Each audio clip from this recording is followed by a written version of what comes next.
Hello મિત્રો, જય માતાજી. કેમ છો? તો બધા મજામાં? જો આજે આપણે આ જાળી બાંધતા હતા. જાળી કમ્પ્લીટ બંધાઈ ગઈ છે, કારણ કે આમાં રોજ ભૂંદડાનો બહુ વધારે ત્રાસ છે, એટલા માટે આપણે જાળી બંધાઈ ગઈ છે. જો આપણે આ બધી કોથળી ટોટલ આમાં 52,000 કોથળી આવી ગઈ છે. આ બ્લોકમાં 52,000 છે. આની નીચે પણ ભરવાનું કામ ચાલુ છે ને એની નીચે પણ ભરાઈ ગયું છે.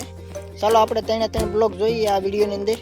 જો આમાં ગોટલા અડધામાં સોંપાઈ ગયા છે અને પાણી પણ પી ગયું છે. વિડીયોની અંદર બન્યા રહ્યો, આપણે છેલ્લા 3 બ્લોક જોઈ લઈએ. આ છે આપણે નીચલો ભાગ. આ ખેતરમાં આપણે 30,000 થી 40,000 કોથળી આવી ગઈ છે અત્યારે, અને ભરવાનું કામ જે પણ ચાલુ છે. એટલામાં 50 બહાર આવી ગયું છે. પેલું ઉપલું ખેતર છે, નીચેનો ભાગ છે, અને આની નીચે પણ છે. હાલો તમને વિડીયોની અંદર બતાવું આપણે ટોટલ કેટલી કલમ બનવાની છે આવતા વર્ષે. ચાલો જોઈએ. જો આ છે આપણે નીચેનું ખેતર, છેલ્લું ખેતર. આની ઉપર ને એની ઉપર આપણે 3 ભાગ છે ટોટલ, અને આ ભાગમાં આવી છે કોથળાઈ ટોટલ 45,000 ઉપર આવી છે. એટલે આપણે 3 કટકામાં 50 ગણો એટલે આ 1.5 લાખ કોથળી તો કમ્પ્લીટ થઈ ગઈ છે.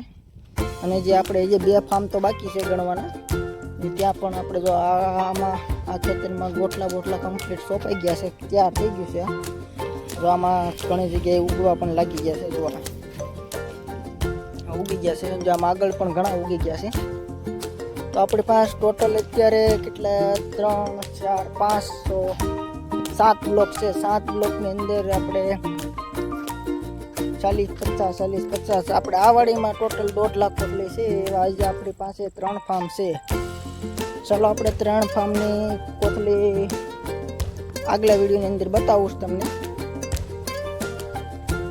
તો આગલા વિડીયો જોવા માટે અમારી ચેનલ સબસ્ક્રાઈબ કરી રાખજો, સપોર્ટ કરતા રહેજો. કેસર કલમની ખેતી કેવી રીતના થાય છે તેની માહિતી માટે પણ તમે અમારી ચેનલને સબસ્ક્રાઈબ કરી શકો છો. અને જે કોઈને પણ કેસર કલમ લેવી હોય તે કોલ કરી શકે છે. નંબર આપી દઉં છું. જો આમાં ગોટલા કમ્પ્લીટ સોંપાઈ ગયા છે.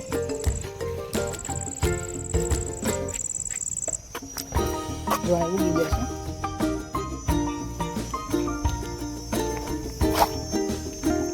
તો જય માતાજી મિત્રો. હવે